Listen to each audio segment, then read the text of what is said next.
மறந்துடாதீங்க, இந்த உலகத்தின் போதனை என்னன்னு தெரியுமா? இந்த உலகம் சொல்லுகிறது, இந்த உலகம் நமக்கு போதிக்கிறது, you can do all முடியும், உன்னை believe yourself, self confident ரொம்ப முக்கியம். இதெல்லாம் உலகம் சொல்லும் போதனை. அப்ப என்னங்க இது தப்பா? ஆமா தப்பு. இது ஆவியின் எளிமைக்கு எதிரானது. எதிரான போதனை. எது ஆவியின் எளிமை? தன் ஞானம் இருக்கு, அறிவு இருக்கு, எல்லாருக்கும் தாவீதுக்கு அவன் சொல்றான், நான் ஒன்றுமில்லை.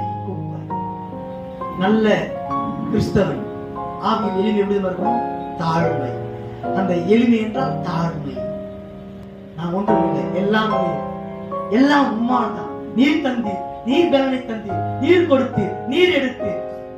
ஆவியின் எளிமை வாக்கியம். உண்மையான சந்தோஷம். கடவுளை அடைந்தவர்கள், கடவுளை கண்டடைந்தவர்கள், கடவுளோடு அண்டிக் கொண்ட அந்த பாக்கியவான்களின் தகுதி, அதன் வெளிப்பாடு எப்படியாக